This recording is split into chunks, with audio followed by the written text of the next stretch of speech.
జో బైడెన్ని పక్కకు తప్పించి తన భార్యను తీసుకురావాలని మిచెల్ ఒబామాని తీసుకురావాలని ఒబామా అనుకుంటుంటే ఉపాధ్యక్షురాలైన కమలా హ్యారిస్ పేరు గట్టిగా వినబడుతోంది.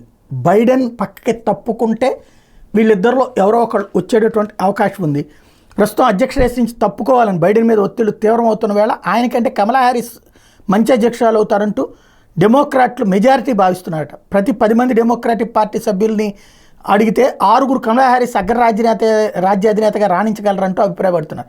ఇద్దరు ఆమె సామర్థ్యం మీద అపనమ్మకం వెలిబుచ్చితే మరో ఇద్దరు ఎటు చెప్పలేమంటున్నారు. ఇది APNORC center for public affairs research నిర్వహించినటువంటి పోల్లో తేలినటువంటి అంశం. బైడెన్ స్థానంలో ఆమె తన అధ్యక్ష అభ్యర్థి కావాలని డెమోక్రాట్లు డిమాండ్లు చేస్తుంటే, మరోవైపున జో బైడెన్ అధ్యక్ష రేసు నుంచి వైదొలిగేది లేదని ఆయన ప్రచార బృందం సారథి జన్ ఒమాలి డిల్లాన్ తాజాగా తేల్చి చెప్పారు.